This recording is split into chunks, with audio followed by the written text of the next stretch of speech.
Ok,សួស្តីបងប្អូនទាំងគ្នាយើងមកបន្តជាមួយនឹងវីដេអូ limit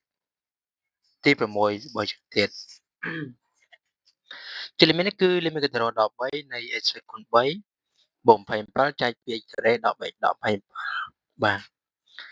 ចេញមកកាន់ដំណោះស្រាយ limit នេះគឺជា limit ដែលរៀងមិនកំណត់0លើ0មានន័យថាពេលយើងជួដក3ចូលនៅក្នុងកន្លែង x នេះ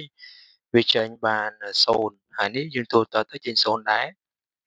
បាទនៅពេលដែលយើងយកដក3ចូលកន្លែង x ហ្នឹងអញ្ចឹងយើងបាន0លើ0អញ្ចឹងដោយដោះស្រាយ limit 0លើ0យើងត្រូវដឹងថា limit គិតទៅរកអីអញ្ចឹងគិតទៅរកបូក a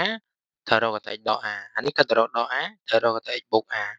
អញ្ចឹង x គិតទៅរកបូកដក3អញ្ចឹងត្រូវដាក់ x បូក3កតាខាងក្រោយនេះគឺយើងគ្រាន់តែ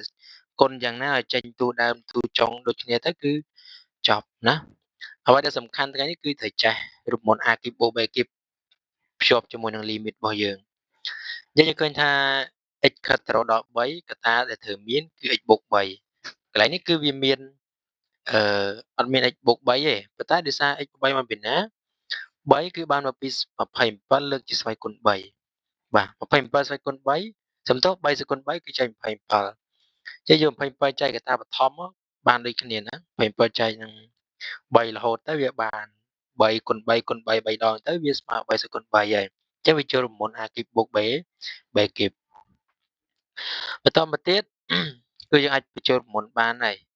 a គីបបូក b គីបពីចាញ់ឲ្យយើងតាមដាននៅខាងក្រោមទាំងអស់គ្នាអញ្ចឹងនេះប្របែកបានជា a បូក b កតា a ការ៉េដល់ ab បូក b ការ៉េមុនយើងណាបែបបាញ់គឺបាននៅដដែលអញ្ចឹងឃើញថាមាន x ដូចគ្នាពេលនេះបាទអញ្ចឹងយើងឃើញថាមាន x បូក3 x បូក3ដូចគ្នាអញ្ចឹង limit ដែលត្រូវសម្រួលគឺកតា x បូក3នឹងឯងព្រោះអីកតា x បូក3នេះវាធ្វើឲ្យ limit នឹងនៅរៀង0លើ0លើ0តែពេលយើងសម្រួលវាចោលហើយវាបាត់រៀង0លើ0ហើយប៉ុន្តែករណីខ្លះគួរតែចាំណាបើសិនជាជំនួសទៅឧទាហរណ៍ថាសម្រួលនេះហើយសម្រួលនេះហើយវានៅអានេះទៀតដែលធ្វើឲ្យវា0លើ0ទៀតអាហ្នឹងយើងចាប់ជាផលគុណកតាបន្តទៀតប៉ុន្តែត្រូវផ្ដោតទៅលើ x ដក3ហ្នឹងផ្ដោតលើអាហ្នឹងណាបាទអូខេនេះសម្រួលវាចោលបានបន្តទៅយើងសល់តែកតាខាងក្រោយនេះហើយយើងអាចចំនួនលេខបានដែរណាគឺចំណាយចំនួនលេខបាត់ limit អីអញ្ចឹងកន្លែងណាមាន x ចំនួនដក3ទាំងអស់ណាដក3ទាំងអស់អានេះ2គុណដក3ប៉ុន្តែគូរុញសញ្ញាដកមកមុខ no problem អូខេតាយើងបានអីគេទៀតអញ្ចឹងនេះទូទាត់9បូក9បូក9ទៅបាន27ណាបាន